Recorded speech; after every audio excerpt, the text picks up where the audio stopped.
ఓం శ్రీమాత్రే నమః ఛానల్లోకి స్వాగతం అండి. ఈ వీడియోలో మనం సింహరాశి వారికి ఏ విధంగా ఉండబోతోంది, అలాగే ఏ పేర్లతో ఉన్నవారు సింహరాశి వారికి శత్రువులు, అలాగే ఏ రాశుల వారి వల్ల సింహరాశి వారి ఇబ్బందులు ఎదుర్కొంటారు అనే ఆసక్తికరమైన విషయాలను ఈ వీడియోలో మనం వివరంగా తెలుసుకుందాం. కానీ అంతకంటే ముందుగా మీరు కనుక మన ఛానల్ని ఇప్పటి వరకు సబ్స్క్రైబ్ చేసుకోకపోతే సబ్స్క్రైబ్ చేసుకుని పక్కనే వచ్చిన బెల్ ఐకాన్ నొక్కి ఆల్ సెలెక్ట్ చేసుకుంటే మేము ఇలాంటి వీడియోస్ అప్లోడ్ చేయగానే ముందుగా మీకు నోటిఫికేషన్ వస్తుంది. అలాగే వీడియోని ఎక్కడా కూడా స్కిప్ చేయకుండా చివరి వరకు చూస్తేనే మేము ఏం చెప్తున్నా మీకు పూర్తిగా అర్థమవుతుంది. ఇక వివరాల్లోకి వెళ్తే ఈ రాశి వారు ముఖ్యంగా ఈ 3 పేర్లు ఉన్నవారితో చాలా జాగ్రత్తగా ఉండాలి. అలాగే 3 రాశుల వారు ఈ రాశి వారికి అతిపెద్ద శత్రువులు అనే విషయాన్ని మీరు గమనించి వాళ్ళు ఎవరో గుర్తించి వారితో మీరు జాగ్రత్తగా ఉండకపోతే జీవితంలో కష్టాలను ఎదుర్కోవాల్సి వస్తుంది. గ్రహాలు ఎంత అనుకూలంగా ఉన్నప్పటికీ కూడా ఈ రాశిల వారితో అలాగే ఈ పేర్లు ఉన్న వారితో మీరు జాగ్రత్త పడకపోతే ఇటువంటి వారి నుంచి మీరు ప్రమాదాలు ఎదుర్కోవాల్సి వస్తుంది. ఎందుకంటే త్వరగా మీరు వారిని గుర్తించి దూరం పెట్టకపోతే మీరు చేసే ప్రతి పనిలో వారు ఆటంకాలు కలిగించడానికి సిద్ధంగా ఉంటారు. అయితే ఈ రాశి వారు ఎవరు, అలాగే వారు ఎటువంటి లక్షణాలను కలిగి ఉంటారు, అది ఎటువంటి పనులు చేస్తారు అని మీతో ఎలా మాట్లాడతారో, వారి ప్రవర్తన ఎలా ఉంటుంది అనే విషయాలు మీరు పూర్తిగా తెలుసుకుంటే కనుక వారిని సులువుగా గుర్తించి వారిని మీ నుంచి దూరంగా పెట్టవచ్చు. అప్పుడే మీరు జీవితంలో ఎటువంటి ఆటంకాలు లేకుండా మంచి స్థాయికి చేరుకుంటారు. అయితే ఈ 3 పేర్లు ఉన్న వ్యక్తులు ఎవరు, అలాగే ఆ 3 రాశుల వారు ఎవరు అనే విషయాలను వివరంగా తెలుసుకోవాలి అంటే ఈ వీడియోని మీరు పూర్తిగా చివరి వరకు స్కిప్ చేయకుండా చూస్తేనే అప్పుడే మీకు అర్థమవుతుంది. ఈ రాశి వారు ఎప్పుడు కూడా ఉత్సాహంగా ఉల్లాసంగా ఉంటారు. ఏ పని చేపట్టినా దాన్ని పూర్తి చేయాలి అనే పట్టుదలని కలిగి ఉంటారు. ఈ రాశి వారు ముక్కుసూటిగా మాట్లాడతారు. ఇక వీరికి అప్పగించిన పనిని చేసుకుంటూ పోతారు. అలాగే ఎవరి జోలికి వెళ్లరు. ఎక్కువగా చంచల మనస్తత్వాన్ని కలిగి ఉంటారు. అంటే స్థిరమైన ఆలోచన ఉండదు. వీరు ఇతరులతో నమ్మకంగా ఉంటారు. అలాగే ఎదుటి వాళ్ళు కూడా మీతో ఉండాలని అనుకుంటారు. కానీ మీతో ఊహించిన దానికంటే భిన్నంగా జరిగినప్పుడు, అంటే ఎవరైనా మోసం చేశారు అని తెలిస్తే మాత్రం మీరు చాలా ఆవేదనకి గురవుతారు. మానసికంగా చాలా బాధపడతారు. దీని కారణంగా అనేక సందర్భాల్లో ఈ రాశి వారికి ఎదురు దెబ్బలు తగులుతూ ఉంటాయి. అలాగే మీరు చాలా సున్నితంగా ఆలోచన చేస్తూ ఉంటారు. అంటే ప్రతి చిన్న విషయానికి కూడా ఎక్కువగా ఆలోచిస్తూ ఉంటారు.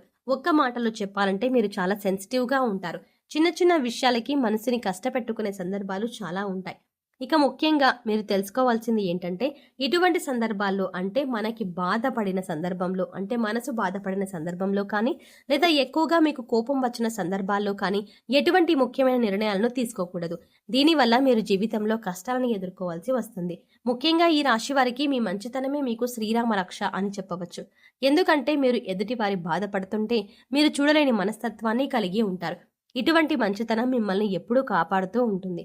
కష్టాల్లో ఉన్నవారికి మీరు సహాయం చేయాలి అనే ఆలోచనని ఎక్కువగా కలిగి ఉంటారు. అలాగే సున్నితమైన మనసుని కలిగి ఉంటారు. మీరు ఎవరిని ఒక మాట అన్నారు. అలాగే ఎదుటి వారు మిమ్మల్ని ఏదైనా అంశంలో తూలనాడినా కూడా మీకు నచ్చదు. అలానే తిరిగి వారిని అనడం కూడా మీకు ఇష్టం ఉండదు.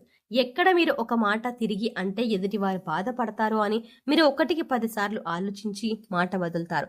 అంత సున్నితమైన మనస్తత్వాన్ని కలిగి ఉంటారు. అలాగే ఈ సమయంలో మీరు ఎటువంటి సందర్భంలోనైనా ఎంతమంది ఎన్ని విధాలుగా రెచ్చగొట్టినా మీరు ఓర్పుగా ఉండడం అనేది మంచిదని సూచించడమైనది.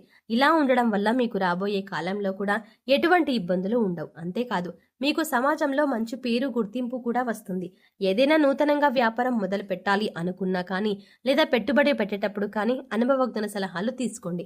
అలాగే మీ ఇంట్లో పెద్దవారి ఆశీర్వాదం తీసుకొని ఏదైనా పనిని మొదలు పెడితే ఖచ్చితంగా దాన్ని విజయవంతంగా పూర్తి చేస్తారు. అలాగే ఏదైనా పని మొదలు పెడితే అది పూర్తయ్యేంత వరకు ఎవరికీ చెప్పకండి.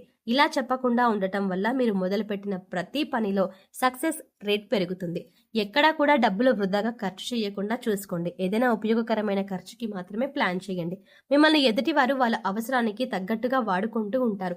అదే మీకు ఏదైనా పనిలో సాయం కావాలి అన్నప్పుడు ఎవరో ముందుకు రారు.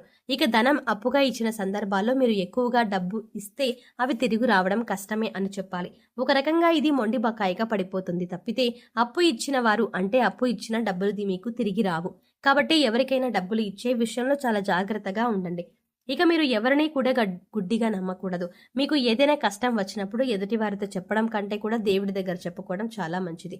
ఎందుకంటే దేవుడి దగ్గర చెప్పుకోవడం వల్ల మీ కష్టం తీరేందుకు మార్గాలు మీకు దొరుకుతాయి. అంతేకాదు మీ కష్టాలను విన్న భగవంతుడు మీకు కష్టాలను వెనువెంటనే తీరుస్తాడు.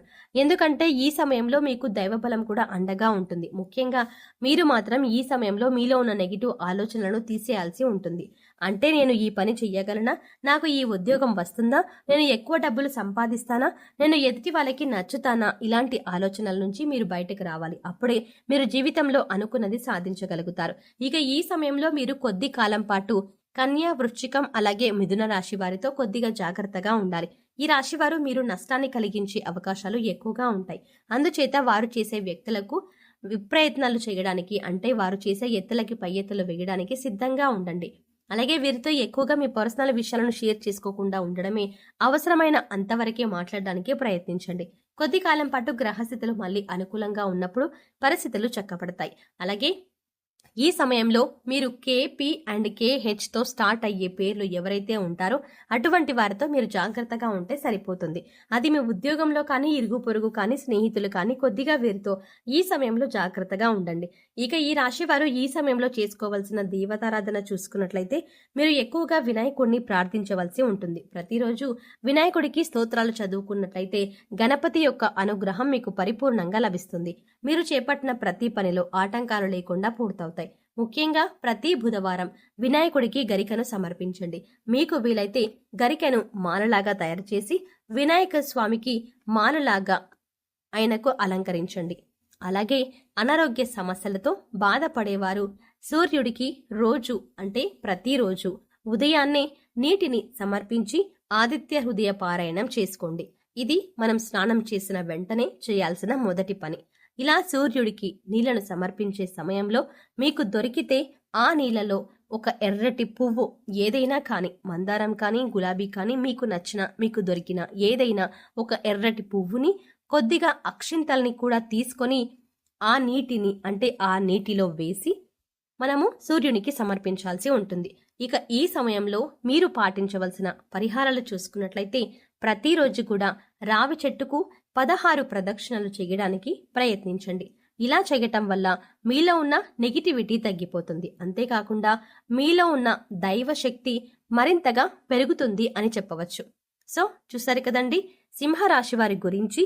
అలాగే మీరు ఏ అక్షరంతో మొదలైన పేర్లతో ఉన్నవారితో జాగ్రత్తగా ఉండాలి, అలాగే ఏ 3 రాశుల వారితో ఈ సమయంలో మీరు జాగ్రత్తగా ఉండాలి అనే అంశాలతో పాటుగా ఈ సమయంలో మీరు చేసుకోవాల్సిన దేవతారాధన, అలాగే పాటించవలసిన పరిహారాల గురించి ఈ వీడియోలో మనం వివరంగా తెలుసుకున్నాం కదా.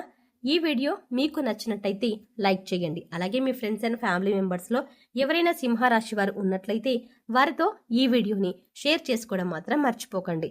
కానీ అంతకంటే ముందుగా మీరు కనుక ఇప్పటి వరకు మన ఛానల్ని ఇంకా సబ్స్క్రైబ్ చేసుకోకపోతే వెంటనే సబ్స్క్రైబ్ చేసుకొని పక్కనే ఉన్న బెల్ ఐకాన్ క్లిక్ చేసి అందులో ఉన్న ఆల్ అప్డేట్ని సెలెక్ట్ చేసుకోవడం ద్వారా మేము చేసే ప్రతి వీడియో అప్డేట్ మీ మొబైల్కి ముందుగా నోటిఫికేషన్గా అందుతుంది.